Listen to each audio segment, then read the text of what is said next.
Aujourd'hui, des administrations qui n'arrivent plus à fonctionner, des administrations qui n'ont plus le personnel pour recevoir les usagers, des écoles qui n'arrivent plus à assurer les heures d'enseignement, un hôpital où on ne peut plus accueillir les patients dignement, et à un moment on le dit, trop, c'est trop.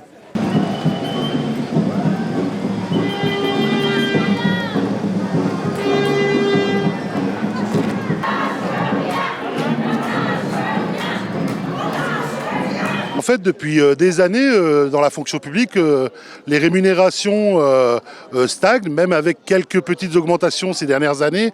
Les fonctionnaires, en fait, sont la cinquième roue du carrosse. Leur salaire n'augmente pas, malgré l'inflation d'aujourd'hui, puisque nous augmentons de 3 à 6%, alors qu'il y a une inflation de 12%. C'est la fonction publique d'État, la fonction publique territoriale et la fonction publique hospitalière. Qui subit en même temps, puisque en plus des rémunérations, une transformation de la fonction publique, puisqu'il y a des lois qui ont paru depuis quelques années pour transformer la fonction publique avec la mise en place de primes au mérite et de salaires au mérite, en même temps de réorganisation d'administration dans la fonction publique.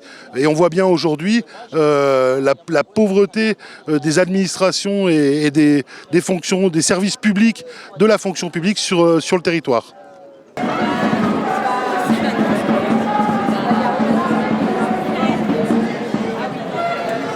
Concernant l'éducation nationale, on est quand même confronté à une politique qui laisse à penser que les décisions sont prises dans les dîners en ville de M. Macron, ou maintenant du petit marquis qui est son courtisan.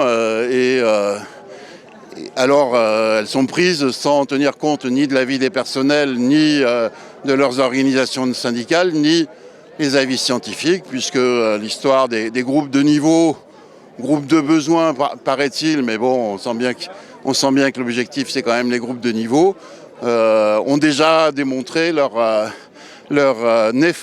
effet néfaste. Les élèves les plus faibles continuant à être plus faibles, ça ne permet pas de résoudre les problèmes.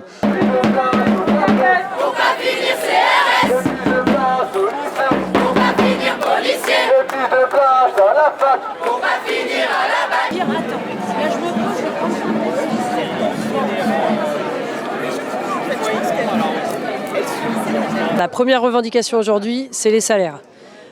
Pour faire face à l'inflation, pour avoir donc des revalorisations du point d'indice et aussi des points d'indice en plus, parce que ce qui se passe, c'est qu'on a des fonctionnaires, notamment catégorie C, des contractuels, certains contractuels très précaires qui sont vraiment limite au niveau du SMIC, et même certains, et surtout certaines d'ailleurs, des femmes avec du temps partiel imposé qui font qu'elles sont en dessous du SMIC. En particulier, on peut penser aux AESH dans l'éducation nationale.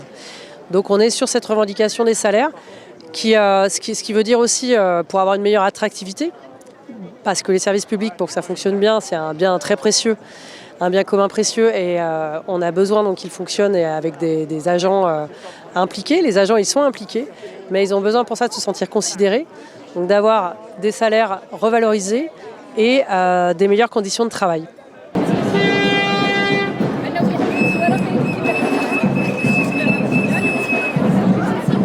On a eu les annulations des mutations de toutes les collègues qui étaient mutées.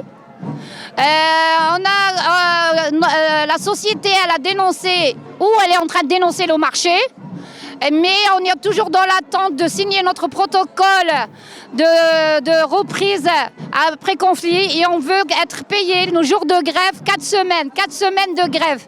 Bientôt 4 semaines de grève. Depuis le 23, on est là, on est debout pour réclamer à ce patron d'annuler les mutations.